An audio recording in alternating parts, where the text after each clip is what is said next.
So I'm Michelle Byrd. I'm really pleased to be here at the Games and Media Summit. And I'm going to ask everybody on the panel to just quickly give you their name because their bios are all online and in the materials. So let's start with Wendy. With chicken and egg? We probably need you louder, yeah. Yeah, do it again. Wendy Ettinger with Chicken and Egg Pictures. I'm Ingrid Kopp. I'm with the Tribeca Film Institute. And I'm Helmerson. I'm with the New York State Council on the Arts. There we are. And if you haven't figured it out, I'm Marc Ruppel from the National Endowment for the Humanities, Division of Public Programs. Our one gentleman, so thank you. So just so we have a quick show of hands, how many of you are game developers in the audience? How many of you would identify yourselves as filmmakers? Okay. And interactive? Some, okay. Great. Thank you. Welcome.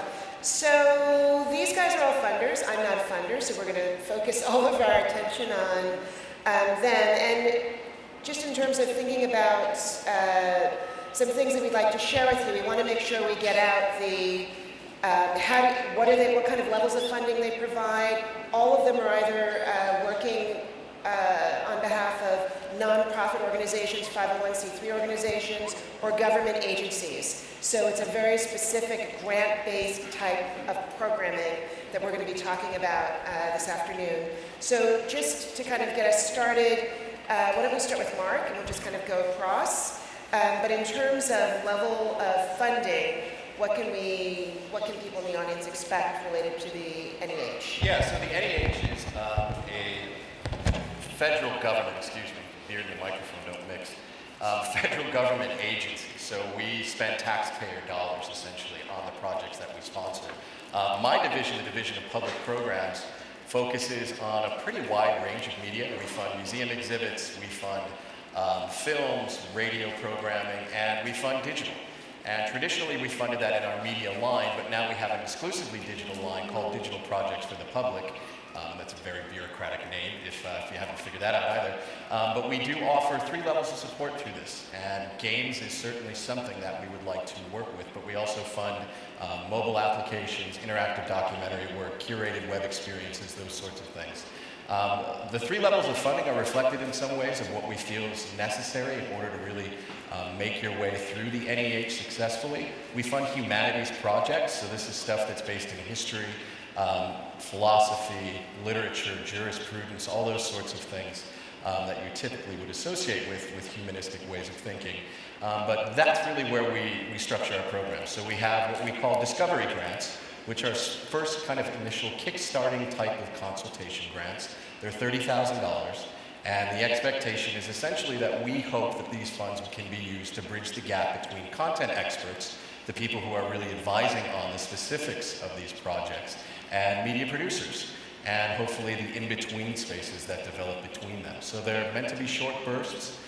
They're meant to take place over a period of a couple months, a couple of convenings, and they're meant to bridge into our next level of funding, which is prototyping grants, which are about $100,000, and they support key proof of concept types of work on a digital project or a game. So you might be able to explore a certain game mechanic that might be related to, say, the Civil War or something along those lines, and then push it through, do some testing, and work from there. And then finally, even though we just announced this program last June and only offered the first 2 levels, it was such a success that we're already transitioning into our 3rd level, production, which are grants up to about $400,000 for humanities-based digital projects that are really positioned for public consumption.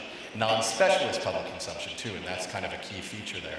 But these grants at the production level are really meant to do everything that you would expect at that level. You're kind of finishing user testing, finalizing assets, doing public programming and outreach, and then finally distribution on that level. And I'll talk more, I think, a little bit later about the specifics of how we fund what we fund, and really content-based questions too. But I'll turn it over to Michelle again. Did you talk about the amounts you talked about for the discovery? Yeah. So it was $30,000 for discovery, $100,000 for prototyping, and then $400,000 for production. Great.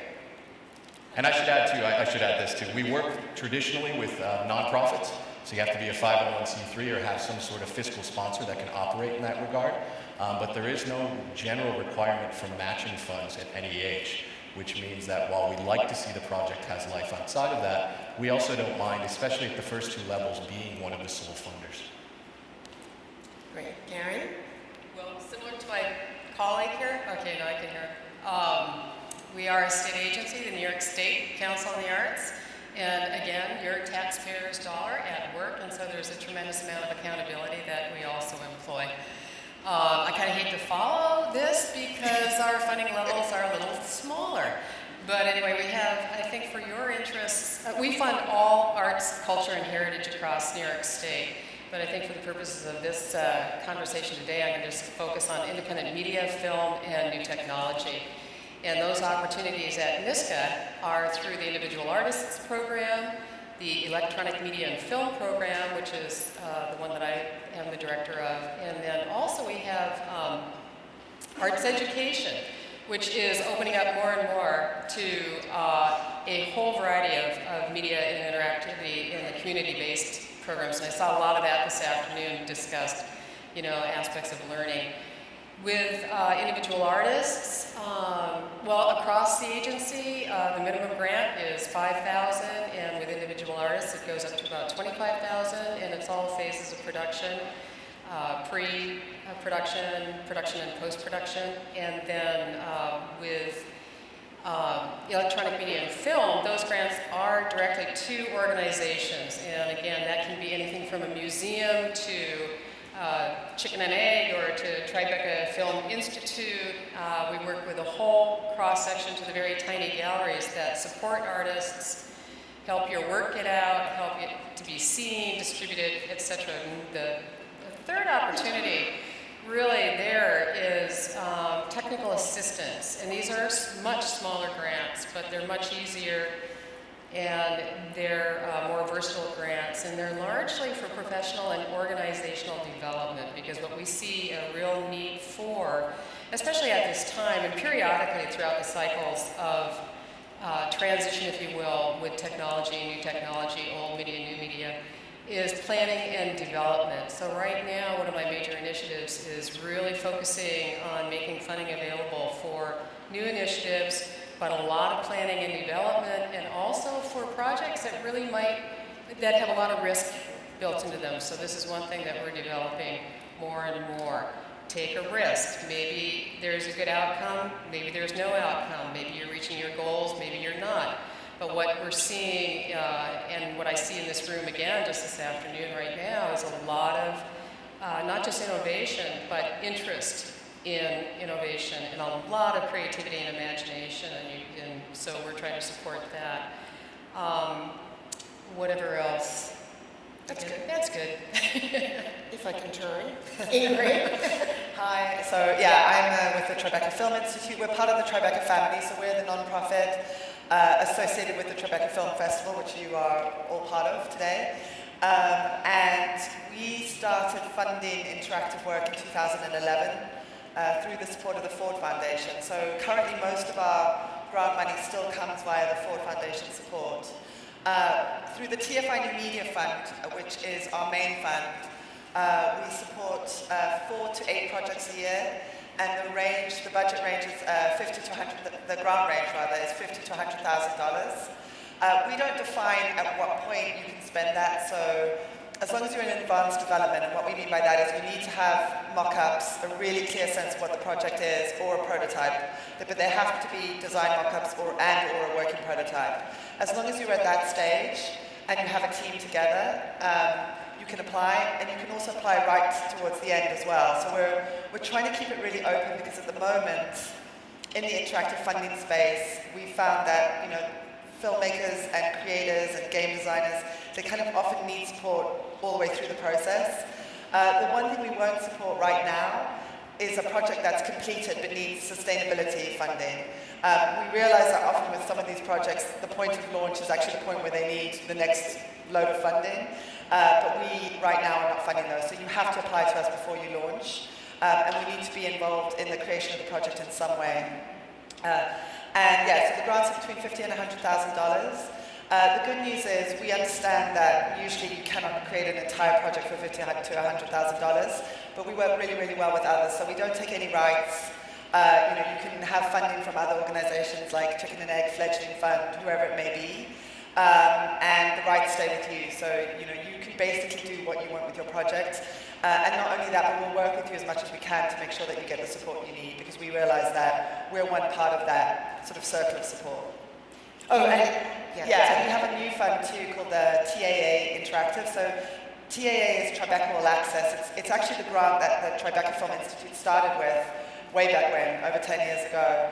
And this is a grant for underrepresented creators across a number of fields. So we have documentary, we have scripted. Now we have interactive, which includes games. The TFI Media Fund includes games as well. That's a very small early prototype fund. It's just $10,000. So it's really just like when you're at the very, very early stages, you don't need to have anything other than an idea. It's a really simple, very quick application, and it's just to get you to the next stage. And that will be open again in early 2016. TFI Media Fund is actually open right now, and the deadline is May 12th. So if you're planning to apply for that, you need to get your applications in before May 12th. Great. Wendy? Oops. Oh, testing. Chicken and Egg is 10 years old. We've funded women documentary filmmakers. We've funded about 170 films over the last 10 years, about $3.3 million in funds. And primarily the focus is on films that deal with social justice issues of our day. We've funded about 2 or 3 games in those 10 years, this coming year we're circling back and looking at funding shorts and funding more interactive projects. We have a film we supported here called Thank You for Playing that is hybrid and incorporates both. And then in 2016 we're going to look towards a innovative fund, which I think would encompass many things, and that is an area we're exploring now because it has great opportunities.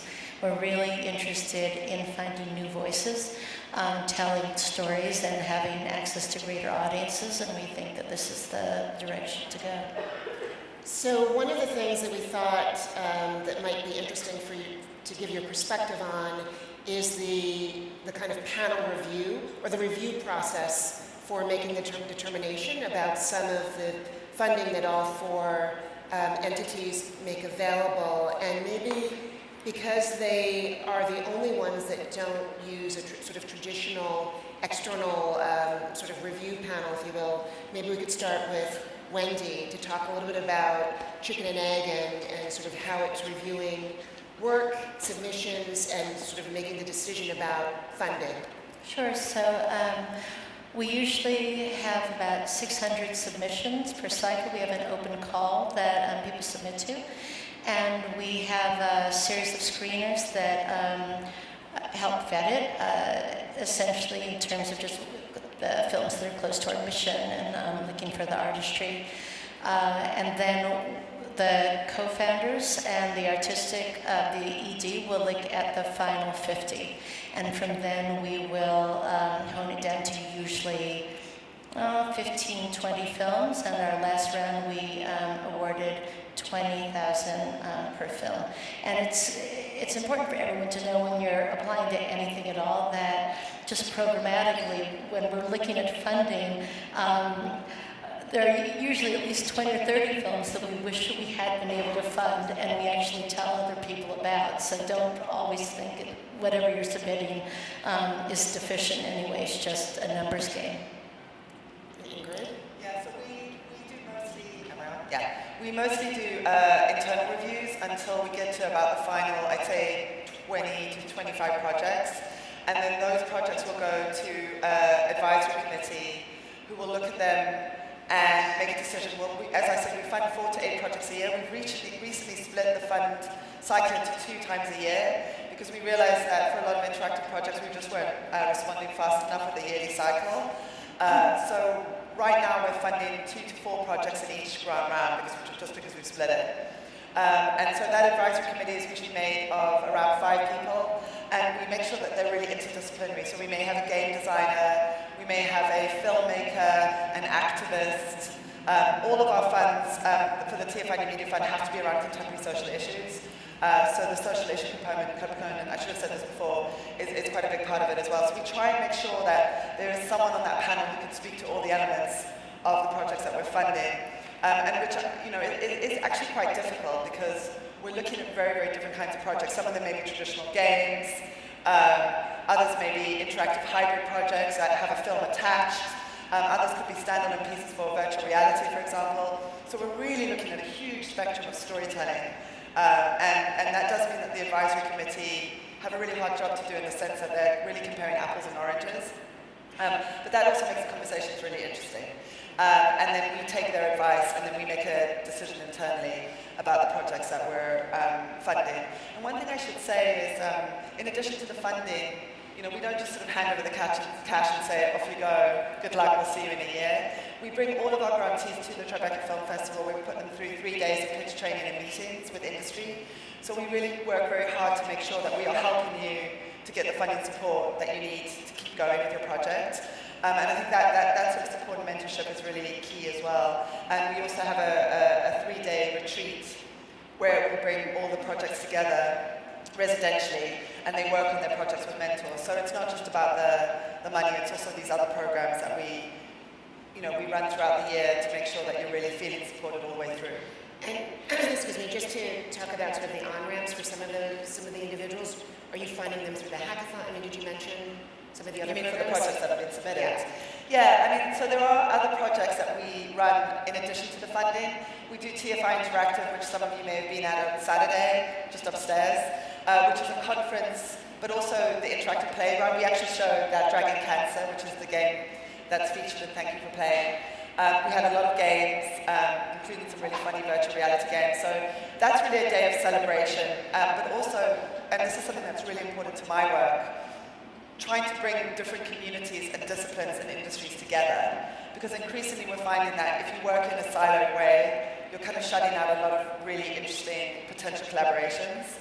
And also we're all on a really steep learning curve in terms of how we're working in this new digital world, including funders. So for us it's really about learning from other industries and disciplines as we go as well, as funders.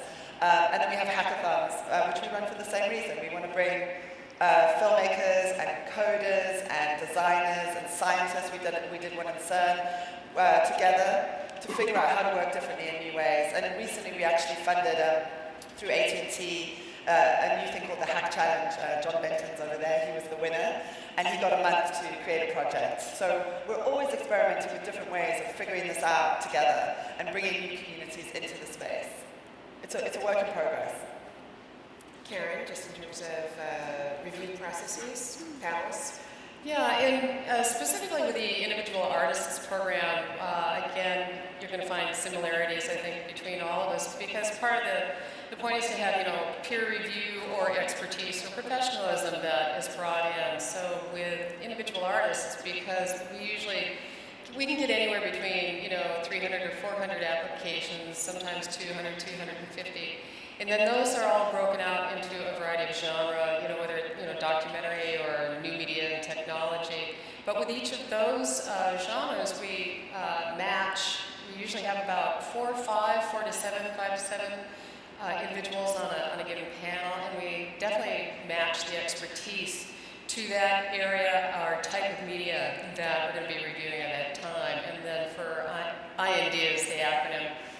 The way we do that is that we kind of have a calling process, like a first cut, second cut, and then the whole group gets back together again. And they're always watching samples projects. So it's a lot of elimination based on 3 things primarily: the quality of the written proposal, the work samples, the media samples that are being reviewed, and the budget. And what's really important here is that when you're submitting, at least in NYSCA, and this is probably very similar with other funding panels, your work samples are just critical, because that is where, again, the emotion is, that's where the psychological and visual impact and interest is. And even if, in certain genres we go up to 15 minutes, no more than 15 for your work sample. in one or two others, it's maybe 5 or 6 minutes. But what we really try and tell applicants is like to submit their most compelling moment. Now, a lot of media, whether it's gaming or whatever, has kind of like an intro, a middle, and an end still, or some entry point or exit point. And we're not interested in that. We're not interested in credits. What we want is that moment in your work, in that sample, that's just going to rivet the panelists. That is your best bet, and I can't underscore that enough. The other thing is just some tips for the proposal applications for these groups. Again, these are all professionals. They have a wide range of expertise and deep, deep knowledge. And they want clear writing. And it's almost like an elementary mantra that we have at work, where it goes like, who, what, when, how, and why. I mean, you'd be surprised how many people are not able to write in that simple Dick and Jane, method, but that's really is what's going to help the panel understand what they're seeing. And then the third thing is your budget. When these panelists want to see realistic budgets, it doesn't really matter if they're like huge or high or low budgets, but the point is that it has to match the work that's being proposed. And the budget has to articulate a game plan or the staffing or the personnel or the talent, again, that's reflected for the type of work to be done. So these are like 3 primary criteria that the panels look at. And I think that's one of the most important things I can say at the moment. But again, for NYSCA, you have panelists that are from all over the state and representative, really just about, we do a lot of careful, geographic balancing here as a state agency. Mark, review? Yeah, and we really do the same in a lot of ways at NEH. And we're unique as a funder in one crucial regard, I think, and it's that we don't require letters of inquiry. Any project that's submitted to us will be reviewed. And prior to that submission, we work with you from the first draft to the first paragraph all the way up to submission to hone the application to make sure that it's its most competitive. And that includes talking about content, talking about humanities themes. We recommend content experts because you need to have a team of content advisors, scholars, curators, heads of collections, those sorts of things, based on the subject that you're working on. We'll read through game design documents, film scripts, all of those sorts of things to make sure, essentially, that you're putting your best foot forward. And then once you get to the point of submission, it's essentially a process that's multi-tiered in terms of how we go about our review. Like a couple other panelists here, we do convene review panels. Ours are generally 5-member panels, 2 seats of which are media experts, so we'll either have a filmmaker on board, a game developer, someone who's versed in the actual platforms that are being looked at, and then 3 content experts, because we sort our panels at NEH, in our division at least, based on content and subject matter. So we might have a panel that's music-related subjects, or literature-related subjects, or U.S. history before 1900 subjects. So the content really drives the way that we push through the review, and that really kind of focuses us in some ways in terms of who we recruit and how. And what they talk about over the course of the review period is really in line in some ways, I think, with a lot of the kind of methodologies most of you out there are using anyways in the design process. Is there a work plan that's feasible? Does the budget reflect that work plan? Is there opportunities in the midst of the project to get feedback from your content folks? Do the interactives and chances for interaction it really in some ways suggest a way of interpreting the content? Are there ways to talk about historical contingency in gaming that's really reflective of your application? And I think, again, the kind of final takeaway that we ask is really as simple as that. What is an audience going to get out of this? What's someone who's coming home from work and choosing between this project and flipping on some mindless Netflix binge watching? What are they going to get out of it in terms of content? What answers are they going to be given, and what questions are going to be raised? I mean, those are the best projects in some ways that we support. After it gets through review, our reviewers give it a sense of letter grades, a set of letter grades that we then deliberate on internally, and we make suggestions to our national council, which is a body of 26 men and women, presidentially appointed, confirmed by the Senate, who advise us on a number of different topics, and their expertise really does kind of span the entire humanities. So we have people who are versed in literature, we have people who are versed in philosophy, all of those sorts of things. And then we also have people who are really versed on the other end, So we have someone who's in the publishing industry, someone who's in media production, and they give us recommendations back based on what we propose to them. And then from there, there's one more step. They make a set of recommendations which go to our chairman, who has the final say in the entire process. And what's fascinating about NEH and the way that it works in terms of how your project is workshopped is that essentially for free, if you're able to put together a complete application, you get a set of eyes on it that not only speak to the content, but speak to its execution. Funded or not, you receive those reviews. We sit down with you, just like we did on the front end of it. We unpack it. We help you to make sense of the soft spots to push at, where more expertise or where the content might be kind of misleading, where interactions or thematics might be in need of bolstering, and then we move on from there. And again, what's nice about our process is since these are blind reviews, you are more than welcome to resubmit, and to resubmit with this feedback in mind, and the panel never knows that you did so. So your project does grow along the line, and we actually speak to a lot of producers who wind up testing ideas out through NEH and seeing the feasibility of them through this process, seeing how the content lines itself up with its execution, and moving on from there. So we're very unique in that capacity, and it's actually one of the best parts of the job that we do because we see so much of the breadth of the field, I think, come across our desks. But yeah, in post-award as well, we do expect the same sorts of things that most major funders do. You do have to report, you have to do all that stuff, but most of that is a pretty good burden to have by the time we receive that check. And incidentally, too, I didn't mention that our next deadline is June 10th, and that's for the digital projects grant line. So keep that on your radar, and I'm more than happy to talk about that too. So does that mean that everybody sitting here right now can sort of tell you? Actually, it does, and I was going to say that at the end. I'm around for the entire week, and I'm more than happy to talk projects with any of you. If we don't find a chance to do it here, we can do it online or via phone call or something like that afterwards. It really is, I think, a crucial stage of what we do here. And again, it's in our best interest to put together a group of projects that we have to make really hard decisions in funding. And so far, with digital at least, we've had some real success in that regard. So we are going to take questions. I just want to look at the time quickly. Let's go to questions, actually, because I know we're going to have to end a little bit early. Do people have questions? Yes, there's a microphone.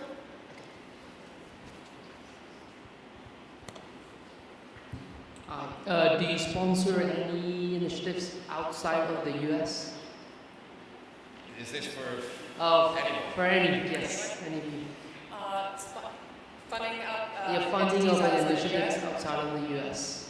The way that the state is not able to actually make contracts with anyone who is not registered within the state of New York as doing business.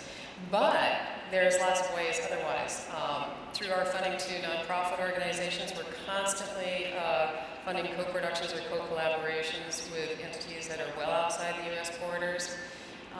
Through the Individual Artist Program, as long as that applicant artist, through a sponsored project, and they're based in New York City, there are a lot of residencies, or rather I should say activity and production outside of the U.S. So it depends on what you mean by that, and we also work with a lot of organizations that are bringing other artists in. And we have long funded the Havana Film Festival, and there's a lot of ancillary exchange that goes on there with Cuba.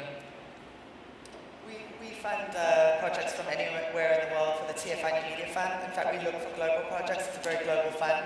So as long as it's around a contemporary social issue and it's interactive in some way, we will consider it. TAA Interactive, however, is only for creators based in the US. We have a program called Bridging Cultures Through Film that does work in international topics, and it's meant to do kind of exactly what it sounds like, that cultural bridge work between something that a U.S. audience might not know and an international audience may have some familiarity with. But really, in terms of NEH, we're under the same restraints. We can't give money, we legally can't do it, to any entity outside of the U.S., but fiscal sponsorship, finding someone to handle that end of things, a nonprofit in the U.S., oftentimes is a very simple solution, and we do work with international teams as a result. Yes, we fund globally as well, but with the same rules of fiscal sponsorship. Just a real quick note on that. I find the internet a wonderful and interesting space because because that by nature is international. So again, it depends on your project, and again, there's an example there of, you know, whether you want to call it transmedia or that's the whole focus of your display or that's your distribution outlet. That's a real interesting niche to work in as far as, again, production or exhibition outside of the U.S. Our friend from upstairs. So I guess this is more towards Mark. As someone who's going to be developing educational games in the classroom, the Connect Ed initiative by President Obama is very exciting. Getting internet connectivity to 99% of schools by 2018 opens up a lot of really interesting possibilities for educational games in the classroom. In your opinion, how should educational game developers keep an eye on this initiative, and how do they use it moving forward? Yeah, I mean, I think Connect Ed seems like old news in some ways, because we've all trafficked in it, but I think the details are somewhat, they're being worked out on a very individual level. So when the president makes an announcement like that, the agencies respond to it in their own unique ways. So for us, this was really confirmation that going down the road of really funding digital projects explicitly was a good way to, to kind of go about what we've traditionally done, which is fund humanities projects. So looking at Connect Ed and moving forward, at least in terms of NEH's development and the work that we're doing, we're aware that there's a dearth oftentimes of humanities-based content that does have a certain degree of digital polish. So our projects, in some ways, we hope feed into that very explicitly. And the mechanisms for doing that yet are still being ironed out to a large degree. But I think any NEH project would certainly, that works well for a public audience is going to work well in that regard. The devil's in the curriculum details, so to speak. How we figure out ways to get this into the classroom, what mechanisms are involved with supporting teacher work, and what ways we can scaffold students as they kind of come out of the classroom and move into non-formal settings too. So all those things really matter. It's not just about connectivity in the classroom, because actually, a lot of good research about that says what we're really going to find is that there's going to be an explosion of something on the opposite end. People are going to seek stuff out that they couldn't get, or could get in the classroom outside of that as well. So it's a big question, but it's still a work in progress. And I think we can do one or two more questions. Yes? Thank you. I think this was touched on by Ingrid, but I was interested, as someone who has a previously launched product and who is seeking funding for it, is that going to be a factor in applying for, say, something through the National Endowment of Humanities? Not necessarily, no. I mean, what we like to see to some degree are those ideas are there, and oftentimes it's really difficult to do that on the back end of a project. But if you worked with teams that have, that do have that scholarly expertise, if you're looking at bolstering a project with that, by all means, we can talk.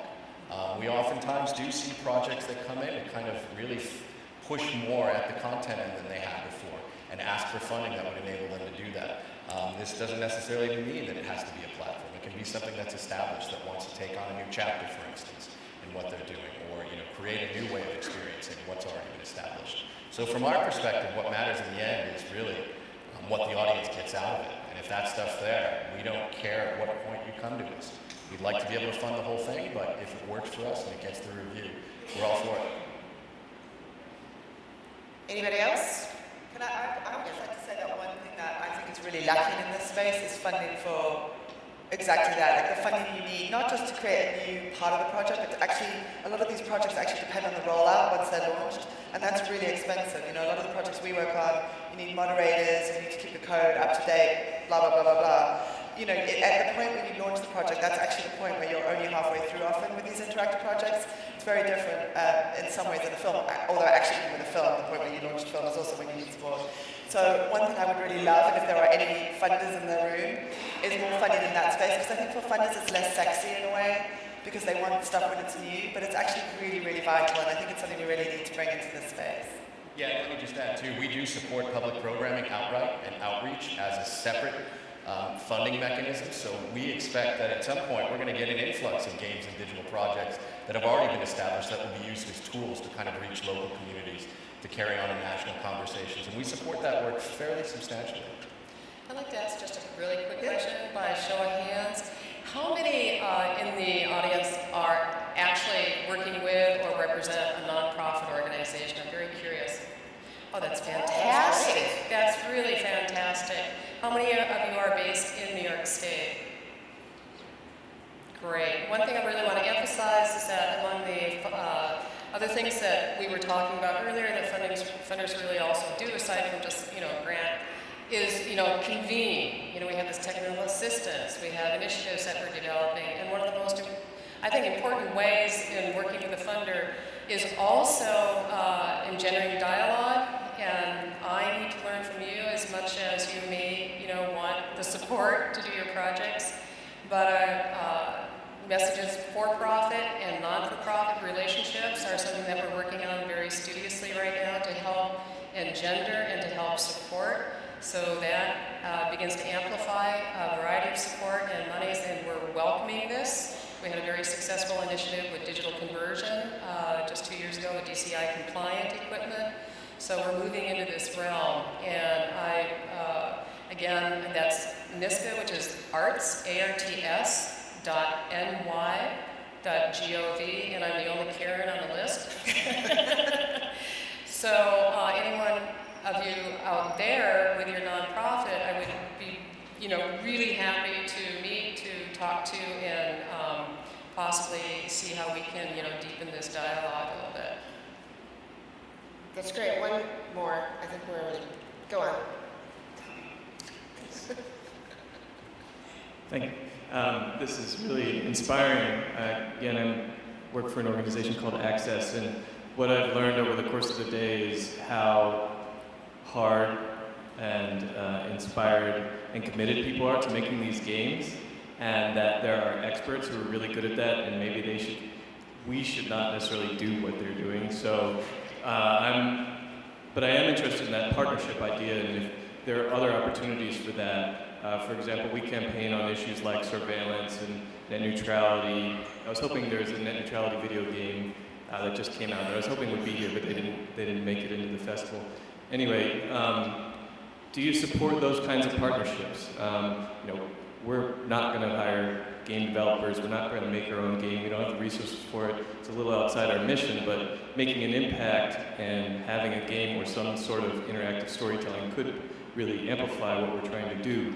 So along the lines of what Karen just said, or other folks, do you support other kinds of partnerships like that? I would give a quick yes, absolutely, because for me the whole thing is understanding better what you're talking about, and then we can go a little further just to see if it really fits or not, but as long as it's got, so you can make the argument for art and creativity and imagination and technology, we can go there. Yeah, you should also speak with Emily, who was here a minute ago, Emily Tree from Games for Change. I mean, you're in the right forum. Yeah. There she is. You gotta just turn around. I'll say too, for us, those partnerships are really fundamental to what we do. One thing an NEH project can't do, since it is federally sponsored, is advocate for any kind of either change in laws or take a side on an issue that is in some sense contentious or ongoing. But what we do oftentimes do in contemporary projects are take on projects that do kind of illuminate the larger context and larger ways of understanding specific issues. So we funded, a lot of the games that we funded too wind up with partnerships that amplify what they're doing. So a game that we funded last time around initially it was called Pox in the City, which I love the name of that. It's now called the Pox Hunter. It's about smallpox outbreaks in Philadelphia. Some time ago, but they have partnerships on the ground with museums in Philadelphia to do that sort of work, with community organizations to do public programming. So there's ways to get involved in these projects, even if specifically you're not the developers yourself. And I think that's something that quite frankly, we might be able to do a better job with as an endowment. But all the same, that's work that we're all for. And by the way, I mean, if you do have a story you want to tell and you want to do it in that capacity, you want to hire a game development firm, that's exactly what we support as well. And that's really what we hope to kickstart. Is there a Good Pitch for games? Because there's this really amazing event called Good Pitch, run by BritDoc, who are based in the UK, but they run it all around the country here as well. And they basically bring people to the table, so they'll have the filmmakers will pitch, but instead of pitching to traditional financiers and funders, they'll pitch to movement builders and community groups and policy advocates, and it's amazing because you build this amazing circle of support and create those connections exactly like you were talking about. And it's really powerful for games. It's really powerful for the films that pitch there. But it would be fantastic, I think, if someone would do that with games and also more generally with interactive projects. Did you get that, Emily? Good Pitch for gamers. I'm just checking. Yeah, I would agree that you could use the film model, which is a new type of distribution where you do partner with exactly the advocates. I mean, we do also work really, I mean, that is a huge part of the work that we do, and it's very important to the Ford Foundation as well. So one of the things we do, in addition to making sure you've got the right teams and making sure your budget's right and all the rest of it, is make sure that you have the right partners. Often as well, because these projects live beyond you, right? So you'll go on and make your next film, your next game, your next interactive project, but often the work carries on, and there are movements and people on the ground who can carry that work on for you. So we really try and make sure that we build that capacity in as much as we can. It kind of sounds like the next convening that NYSCA ought to talk to some people about having is like the partner pitch. Yeah. Get a bunch of people in the room together that have various resources, different resources, and do like a speed dating. Speed dating. I didn't want to. Yeah. Isn't speed dating happening now? I think so. Yeah. All right, next door. So I think that's all the time we have for the panel. And just want to thank you all for being here.